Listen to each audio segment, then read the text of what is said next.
StudyGate Digital Learning Technologies.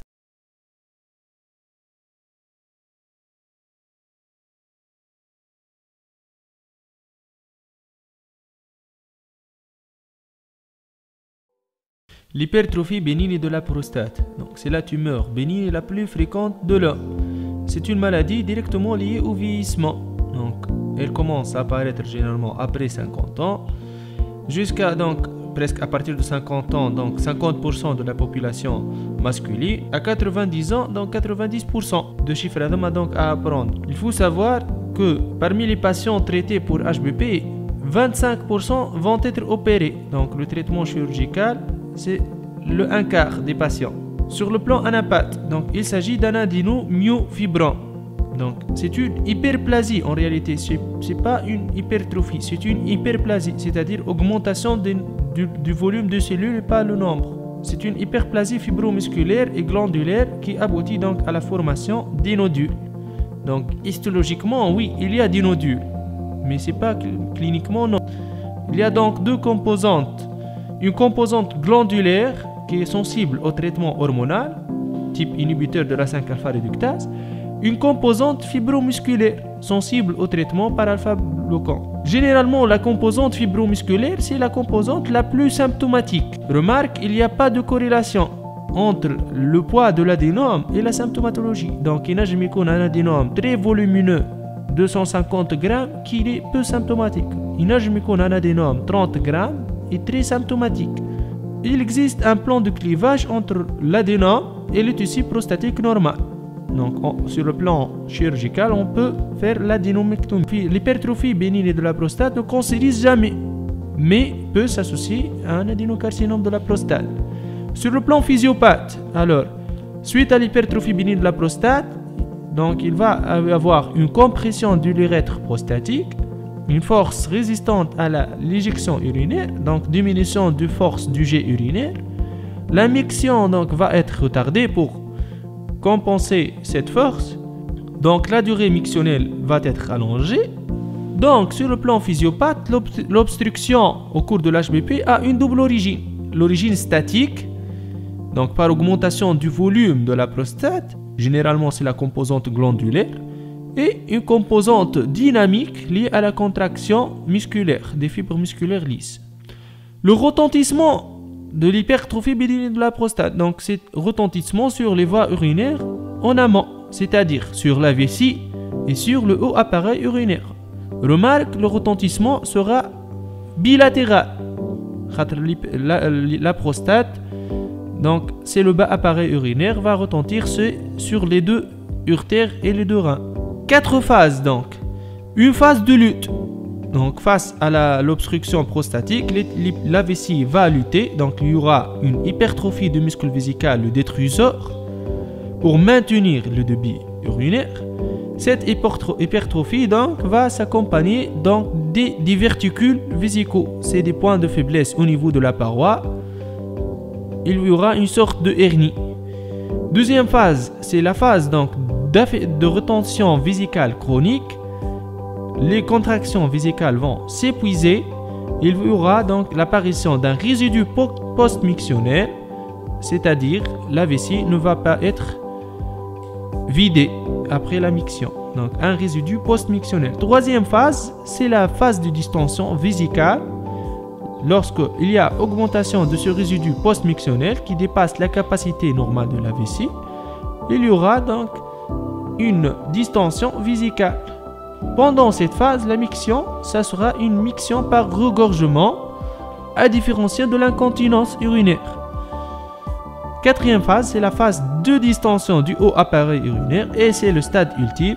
La pression vésicale va augmenter, un reflux vésico-urétral, la dilatation érythro-pyélocalicielle jusqu'à donc l'altération de parenchyme rénal et l'insuffisance rénale chronique.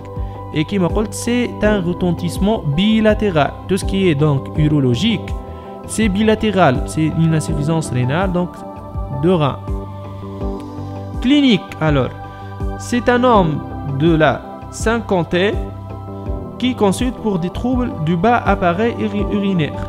Les troubles du bas appareil urinaire Donc, les symptômes irritatifs liés au stockage d'urine, donc entre les mictions, et les symptômes obstructifs lors de la miction, c'est lors de la vidange. Les symptômes irritatifs, la pollakiurie, c'est l'augmentation du nombre de mictions sans augmentation de la diurèse. L'impériosité ou l'urgenterie mictionnelle, la fuite par regorgement, les brûlures mictionnelles. Les symptômes obstructifs, la dysurie, c'est le symptôme principal. Donc, le jet urinaire est faible, retard à l'initiation du jet, les poussées abdominales pour balancer la compression et d'où l'apparition des hernies chez les patients prostatiques, une prolongation de la durée de la miction en plusieurs temps, les gouttes retardataires. Aucun de ces symptômes n'est spécifique de l'hypertrophie bénigne de la prostate. Pour ce patient qui consulte pour ces symptômes, donc on va évaluer de manière objective le retentissement et la gêne clinique. Il y a un score, le score IPSS, donc c'est une évaluation objective, mais subjective. Et c'est une auto-évaluation, le patient va répondre à cette question, chacune est cotée de 0 à 5, donc au total un score de 0 à 35, sur les symptômes obstructifs durant le mois passé. On va classer les patients en 3 groupes. Les patients peu symptomatiques lorsque le score varie de 0 à 7. Les patients modérément symptomatiques de 8 à 19. Et de 20 à 35, c'est des patients qui sont très symptomatiques. Le score est pour la décision thérapeutique, pour évaluer l'efficacité des traitements et pour suivre les patients. Donc le diagnostic positif se base à l'interrogatoire, les symptômes irritatifs, les symptômes obstructifs, l'examen clinique, donc le toucher rectal. Toucher rectal, l'urologie, c'est 6 doigts, donc l'index pour palper la prostate et une main hypogastrique. La prostate, l'hypertrophie bénigne de la prostate, les caractéristiques donc sont à apprendre. C'est une prostate augmentée de volume, lisse, qui est régulière, homogène, souple, élastique, indolore, bien limitée, mobile, avec des disparitions du sillon médian. Le toucher rectal, l'hypertrophie bénigne de la prostate, ne perçoit pas donc le lobe médian. Par contre, l'hypertrophie bénigne de la prostate peut s'accompagner donc d'un lobe médian. Donc deux propositions في الQCM ينجموا يغلطوا. L'hypertrophie bénigne de la prostate s'accompagne d'un lobe médian, oui, mais le toucher rectal en aucun cas ne peut percevoir le lobe médian. Le lobe médian, le développement il est intravisical, donc on ne peut pas le percevoir au toucher rectal. Généralement, on fait l'hypertrophie bénigne de la prostate, on parle aucun nodule prostatique. Donc, sauf s'il y a un nodule prostatique, c'est probablement un cancer associé. Dans ce cas, il faut faire sa biopsie. Mais attention, sur le plan histologique, c'est une hyperplasie nodulaire. Alors, histologiquement, il y a des nodules, mais cliniquement, non, pas de nodules. Remarque, l'hypertrophie bénigne de la prostate, c'est un diagnostic clinique, donc aucun examen nécessaire pour le diagnostic positif. Mais, femme, des examens qui sont recommandés donc, à l'évaluation initiale. Et attention, c'est la débimétrie, le dosage de la PSA, la bandelette urinaire et la recherche du résidu post-mictionnel par une sonde intra-urétrale, par une sonde transurétrale. La débimétrie urinaire. Donc, les significative, il faut que la miction soit de volume supérieur à 150 ml. On va donc comparer la débimétrie normale et la débimétrie chez le patient dysurique, le patient prostatique. Débimétrie normale, le débit urinaire Qmax, débit maximum moyen, c'est généralement 20 à 30 ml par seconde. C'est le meilleur indicateur. La durée de la miction, c'est inférieur à 40 secondes et la courbe, elle est en cloche. Chez le patient dysurique, le débit urinaire va s'effondrer, donc inférieur à 15 ml par seconde. La miction va s'allonger, supérieure à 40 secondes, et la miction sera polyphasique en plusieurs temps, donc aplatissement de la courbe, marche la courbe en cloche avec un aspect polyphasique. L'obstruction devient très significative lorsque le débit urinaire maximum moyen devient inférieur à 10 ml par seconde. Deuxième examen, donc le bilan de retentissement recommandé, le dosage de la PSA ne se fait que lorsque le patient a une espérance de vie supérieure à 10 ans et entre son âge et entre 50 et 75 ans. Donc, le cas clinique, un patient 80 ans pour HBP, les examens recommandés initiaux, il faut exclure le PSA, ça n'a pas d'intérêt. La bandelette urinaire, donc pour rechercher une infection urinaire, pour rechercher une leucocyturie ou une nicturie, on peut faire donc compléter par le CBU. Et le résidu post-mictionnel, attention, le résidu post-mictionnel, c'est une évaluation donc clinique par une sonde transurétrale, مش l'échographie. Donc il y a des examens نجمو نحطو في الكسيام شي غلطوكم qui ne sont pas recommandés, كيما l'écho, كيما la fibroscopie vésicale, كيما la créatinine, ce n'est plus recommandé. Les complications de l'hypertrophie bénigne de la prostate. أول complication, la retention aiguë d'urine. Les circonstances favorisant donc un voyage assez prolongé, une infection urinaire et les médicaments, les alpha-mimétiques, les anticholinergiques, les atropiniques surtout, il y a une vasoconstriction. Sur le plan clinique, bien sûr, c'est des douleurs insupportables, le patient ne peut pas uriner et s'accompagne de douleurs. Donc, مش كيما l'anurie. L'anurie, le patient ne peut pas uriner, mais pas de douleur. L'inspection, donc, on trouve une voussure suspubien. À la palpation, le globe vésical suspubien avec une matité convexe et ça exacerbe les douleurs. Donc la conduite à tenir, c'est un drainage vésical, sonde urétrale ou par un cathé suspubien. Deuxième complication, la lithiase vésicale. L'obstacle, c'est source de stase de riz. Donc ça favorise le processus de la lithogenèse, peut se former donc ainsi un calcul au niveau de la vessie. Troisième complication, donc l'hématurie macroscopique, c'est une hématurie initiale par rupture des varices du col vésical. Et c'est un diagnostic d'élimination. Donc normalement, l'hypertrophie bénigne de la prostate s'accompagne rarement donc d'hématurie. S'il y a une hématurie, toujours il faut éliminer d'emblée donc une tumeur vésicale. Il faut faire une échographie vésico-prostatique, il faut compléter par cystoscopie. Il faut éliminer un calcul vésical, donc les étiologies d'une hématurie associée avec une hypertrophie bénigne de la prostate, éventuellement l'infection urinaire ou un adénocarcinome prostatique. Quatrième complication, le diverticule vésical, donc c'est une hernie de la muqueuse vésicale à travers la paroi détrusoriale.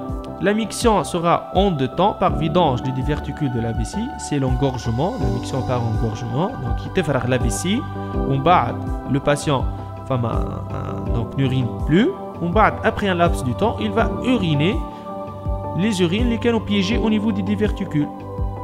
Ou bien sûr, le diverticule vésical, ça se complique d'infection urinaire, de lithiase et peut faire le lit d'une tumeur vésicale. Donc c'est une complication très importante. Ça peut dégénérer le diverticule vésical.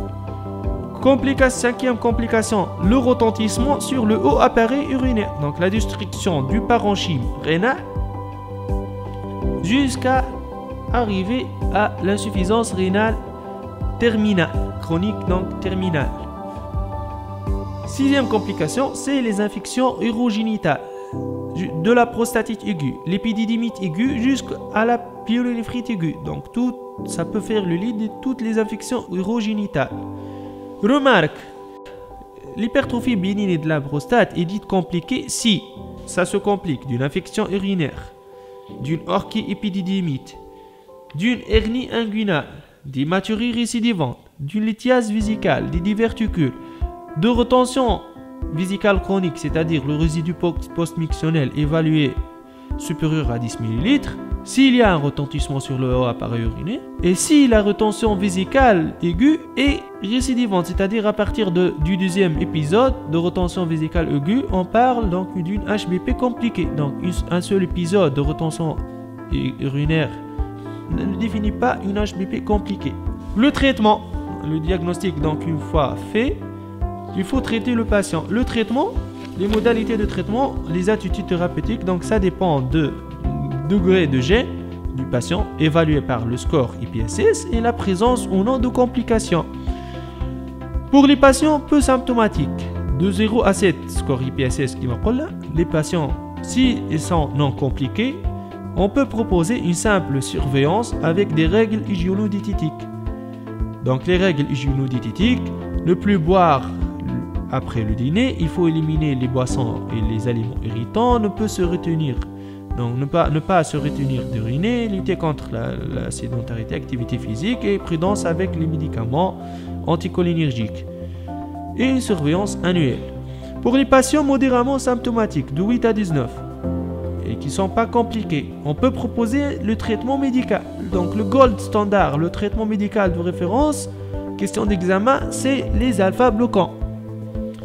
Il y a 3 sortes de médicaments disponibles. Et قبل ما نشوفوا l'alpha-bloquant, نشوفوا les médicaments. نشوفوا la phytothérapie.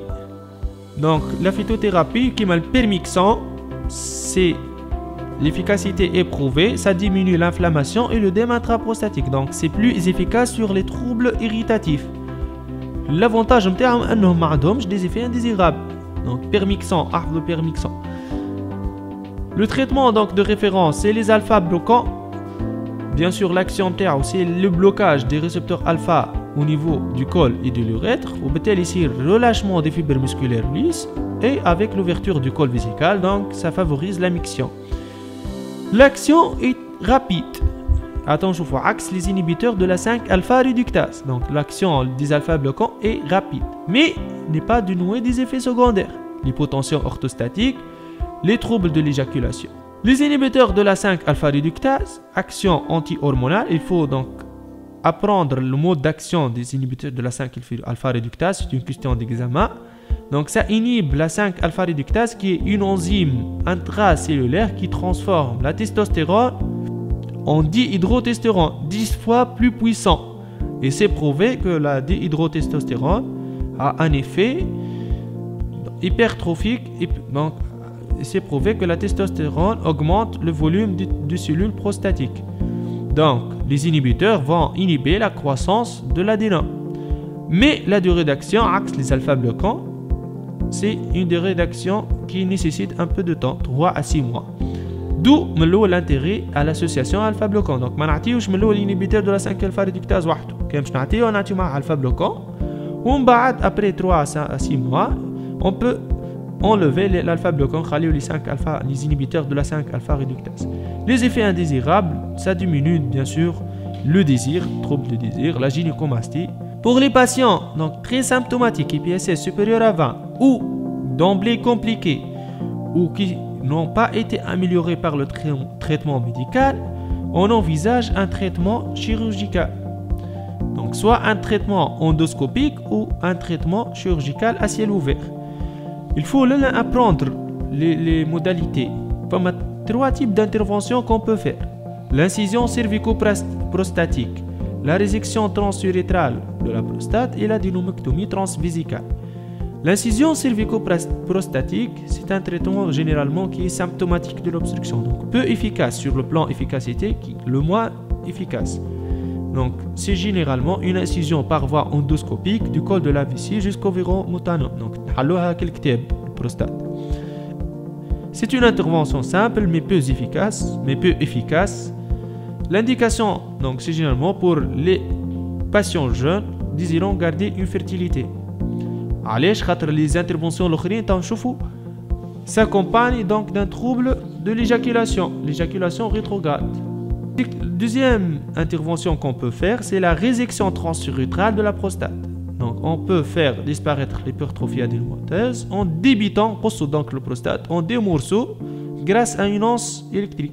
Troisième intervention à ciel ouvert, à cette fois-ci, l'endoscope, une laparotomie, et on fait une nucléation digitale complète de l'adénome. Un plan de clivage chirurgical. C'est la dynamectomie transvésicale. Au total, donc, pour comparer les 3 techniques chirurgicales, l'incision cervico-prostatique, c'est une technique endoscopique. L'indication PA, c'est pour l'HPP de petit volume, inférieur à 30 grammes. Généralement chez l'homme jeune, désirant garder une fertilité. Ou pour le sujet âgé qui ne supporte pas une anesthésie générale, généralement pour le soulager. Les complications, l'éjaculation rétrograde, mais à faible pourcentage par rapport aux autres interventions. C'est généralement inférieur à 20%. Et c'est une efficacité qui est peu durable. Donc l'incision cervico-prostatique, généralement le patient va être repris.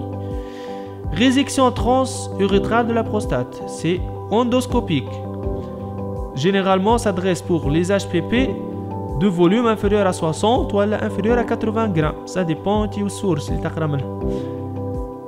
Les complications précoces, qui m'a toute chirurgie, intervention, donc l'hémorragie, l'hématurie, l'infection, femme une complication qui est spécifique de la résection transurétrale de la prostate. Il faut l'apprendre. C'est le TURP syndrome de réabsorption. C'est lié à une réabsorption par voie sanguine d'irrigation, qui est le glucocol. C'est un liquide hypotonique. Généralement, c'est la complication D, qui la résection transurétrale, ça dépasse 60 minutes. Donc, il y aura un passage de liquide hypotonique au niveau du sang. Il y aura une hémolyse, donc un éclatement, c'est une hémolyse mécanique, éclatement des globules rouges, une hyponatrémie de dilution qui peut se compliquer donc d'un œdème cérébral et d'une insuffisance rénale aiguë. Donc, c'est une complication qui est grave. L'autre complication, donc, c'est l'éjaculation rétrograde, 80% des cas. Les complications tardives, c'est la sténose de l'urètre, la sclérose de la loge prostatique et l'incontinence urinaire. L'adénomectomie transvésicale, c'est une intervention à ciel ouvert, s'adresse pour les HPP de gros volume, donc généralement supérieur à 60 ou à 80 grammes, source. Les complications, hémorragie, hématurie, rétention sur caillou, mais cette fois-ci, l'éjaculation rétrograde, c'est 100% des cas. Les complications tardives, donc sténose de l'urètre et la sclérose de la loge prostatique. Attention, jamais de dysfonction érectile. Le prostate, les HBP, les interventions chirurgicales ne s'accompagnent jamais de dysfonction érectile. B. Remarque, si في الكا كلينيك يجيب لك une HBP ينجم يجيب لك معها un calcul vésical. يقول لك كيفاش on choisit quelle technique. B. Si le calcul vésical est inférieur à 4 cm, donc on peut faire une lithotricie. Si le calcul vésical est inférieur à 4 cm, on peut faire une lithotricie endovésicale, donc nagement par voie endoscopique. Si le calcul est supérieur à 4 cm, il faut faire une taille vésicale, donc il faut opérer, il faut faire à ciel ouvert ce qu'on appelle une taille vésicale. Donc au total, pour choisir la technique qui attique le HBP eu un calcul, il faut raisonner sur le 2. Qu'un attaque HBP inférieur à 60, le calcul vésical supérieur à 4 cm, tu vas aller faire adénomectomie transvésicale avec taille vésicale. Le calcul est supérieur à 4, mais on va faire lithotricie endoscopique. Quand par contre attaque une HBP supérieure à 80 grammes avec un calcul vésical inférieur à 4 cm, on va faire lithotricie, mais puisque l'HBP est supérieur à 80, on va faire adénomectomie transvésicale. On va faire une taille vésicale. Donc il faut voir donc les deux conditions. Pour les patients inopérables, on peut proposer donc une sonde vésicale à demeure, voilà, endoprothèse urétrale. Au total, pour résumer, donc une HBP symptomatique, il faut quantifier les symptômes, les gènes, par le score IPSS. Si le patient n'est pas gêné, donc, et si le patient n'est pas compliqué, on peut proposer des règles hygiéno-diététiques avec une surveillance. Si le patient est modérément symptomatique, on propose le traitement médical. Si le patient est trop gêné, c'est-à-dire IPSS supérieur à 20 ou bien compliqué, et le patient opérable, on peut l'opérer, donc oui. S'il est jeune, on propose l'incision cervico-prostatique. Si la prostate inférieure à 60 grammes, on propose la résection transurétrale endoscopique. Si la prostate supérieure à 60, on propose l'adénomectomie. Si le patient est gêné ou compliqué et non opérable, on propose soit l'endoprothèse, soit une sonde vésicale à demeure. Remarque, donc, une HBP ne récidive jamais après adénomectomie. Si on fait une adénomectomie transvésicale, donc on a enlevé tout l'adénome. Si réapparition des troubles mictionnels des années après une opération pour HBP, on doit évoquer 3 diagnostics à apprendre. Cancer de la prostate sur la coque restante, sténose de l'urètre, sclérose de la loge prostatique. StudyGate, Digital Learning Technologies.